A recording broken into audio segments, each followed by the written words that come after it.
ब्रह्मांड के बाहर और क्या क्या है। दोस्तों लोग सोचते हैं कि सिर्फ ब्रह्मांड के अंदर ही सब लोग हैं, ब्रह्मांड के बाहर कुछ नहीं है। पर दोस्तों ये अज्ञानता का प्रदर्शन है। ब्रह्मांड के बाहर भी ऐसे अनेक लोग हैं, अगर आप उसे सुनेंगे तो आप हैरान हो जाएंगे। ब्रह्मांड के बाहर भी बहुत सारे हैरान करने वाली चीजें हैं। तो बहुत सारे लोगों को इसके बारे में कुछ नहीं पता है, तो वो हमेशा कुछ भी अज्ञानता हमेशा बकते रहते हैं। तो इस वीडियो में हम क्या करेंगे कि ब्रह्मांड के बाहर और क्या क्या है, आज इसके बारे में बात करने वाले हैं। तो चलिए शुरू करते हैं। दोस्तों पूरे भारत में सनातन धर्म का प्रसार करना यह हमारा मिशन है। अगर आपको हमारे प्रयास अच्छे लगते हैं तो आप हमारे YouTube चैनल को जरूर सब्सक्राइब कीजिए और इस बेल आइकन को प्रेस कीजिए। दोस्तों अगर आप ब्रह्मांड के बाहर आएंगे तो पहले आपको ब्रह्मलोक दिखेगा। ब्रह्मलोक ठीक ब्रह्मांड के ऊपर है। जैसे एक मुर्गी अपने अंडे के ऊपर बैठा होता है, वैसे ब्रह्मा जी अपने ब्रह्मांड के ऊपर बैठे होते हैं। दोस्तों अगर आप थोड़ा और बाहर आकर देखेंगे तो आपको अनेक ब्रह्मांड और उसके ऊपर बैठे हुए अनेक ब्रह्मा जी भी दिखेंगे। कई ब्रह्मा जी के 1 सर हैं, कई ब्रह्मा जी के 4 सर हैं, 5 सर हैं, 10 सर हैं।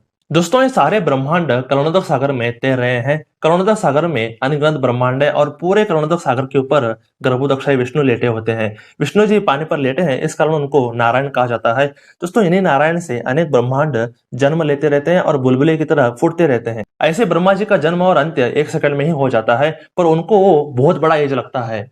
ऐसे करुणादक सागर में नारायण जी से अनेक ब्रह्मांड उत्पन्न और नाश होते रहते हैं। इसी को भौतिक सृष्टि कहते हैं। दोस्तों करुणादक सागर के ऊपर आध्यात्मिक लोगों की शुरुआत होती है। दोस्तों इसी करुणादक सागर के ऊपर आता है ब्रह्म ज्योति। दोस्तों ब्रह्म ज्योति भगवान से निकलने वाला तेज है। दोस्तों यही ब्रह्म ज्योति में मायावादी और योगीजन विलीन होते रहते हैं। पर दोस्तों इसमें एक डेंजर बात यह है कि ब्रह्म ज्योति को प्राप्त करना मुक्ति नहीं है। कितने ही योगीजन ब्रह्म ज्योति से फिर से पृथ्वी पर आए हैं, तो ब्रह्म ज्योति कोई आखिरी लोक नहीं है।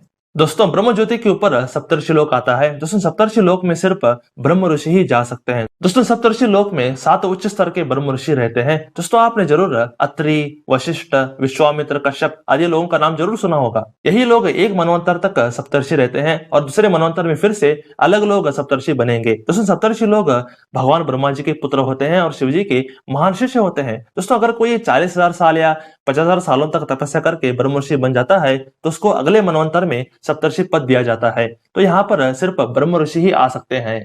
दोस्तों सप्तर्षि लोक के ऊपर सदाशिव लोक आता है। दोस्तों यहाँ पर शिवजी अपने ओरिजिनल रूप में रहते हैं, तब उनको कहते हैं सदाशिव। दोस्तों यही सदाशिव गोल्डन रंग के हैं। जब सदाशिव ब्रह्मांड के अंदर प्रवेश करते हैं तब उनको शिवजी कहते हैं। दोस्तों सदाशिव लोक में माता पार्वती, सदाशिव, गणेश, कार्तिकेय और शिवजी के अनेक गण रहते हैं। दोस्तों इसी कैलाश धाम के 2 पार्ट हैं। ऊपर के भाग को सदाशिव लोक कहते हैं और नीचे के भाग को महाकाल धाम कहते हैं। दोस्तों यही महाकाल धाम में शिव जी के भक्त रहते हैं। जो भी इंसान शिव जी का सच्चा भक्त है वो मरने के बाद इसी धाम में आता है। दोस्तों कैलाश धाम के ऊपर ध्रुव लोक आता है। दोस्तों यहाँ पर ध्रुव महाराज रहते हैं। दोस्तों ये लोक दिखने में तो वैकुंठ जैसा है, पर वैकुंठ नहीं है। दोस्तों यहाँ पर सिर्फ भगवान विष्णु जी के ही भक्त आ सकते हैं। जितना ऐश्वर्य वैकुंठ धाम में है उससे थोड़ा कम ऐश्वर्य ध्रुव लोक में भी है। यहाँ के सारे लोग आध्यात्मिक तेज से भरपूर होते हैं। जितने भी यहाँ पर हरि भक्त हैं उनको कुछ समय बाद वैकुंठ लोक भेज दिया जाता है। दोस्तों ध्रुव लोक के ऊपर आता है संतानक लोक। दोस्तों संतानक लोक भी एक दिव्य लोक है। यहाँ पर सिर्फ भगवान राम जी की भक्ति ही आ सकते हैं। दोस्तों रामायण काल में जब सारे अयोध्या वासी भगवान राम जी के पीछे पीछे सरयू नदी में जा रहे थे, तब उनमें से कुछ लोगों को संतानक लोक ही मिला था। कहा जाता है कि संतानक लोक साकेत धाम का ही एक भाग है, तो इस लोक में सिर्फ भगवान राम जी के भक्त ही रह सकते हैं। दोस्तों इसी संतानक लोक के ऊपर आता है वैकुंठ लोक, जिसे भगवत धाम, गोलोक धाम या साकेत धाम भी कहते हैं। यहीं पर भगवान विष्णु अपने ओरिजिनल रूप में रहते हैं, जिन्हें कहते हैं महाविष्णु। महाविष्णु जी अपने महल में रहते हैं। कहा जाता है कि उनके पास पहुंचने के लिए 7 दरवाजों से होकर गुजरना पड़ता है। वैकुंठ लोक में ही शेषनाग और लक्ष्मी जी भी अपने असली रूप में रहते हैं। दोस्तों जो नित्य हरि नाम का जाप करते हैं, गीता या भागवतम पढ़ते हैं, नित्य हरि की पूजा और हरि की कथा सुनते हैं, सिर्फ वही लोग इस लोक में आ सकते हैं। इसी को वास्तविक मुक्ति कहते हैं।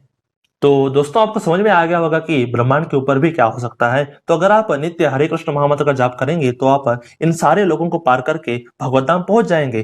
तो ये सरल रास्ता है वैकुंठ लोक को जाने का। तो हरे कृष्ण।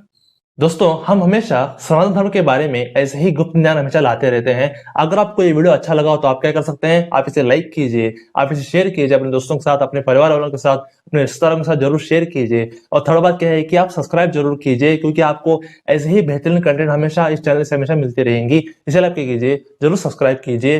तो stay blessed, stay awesome and go self made.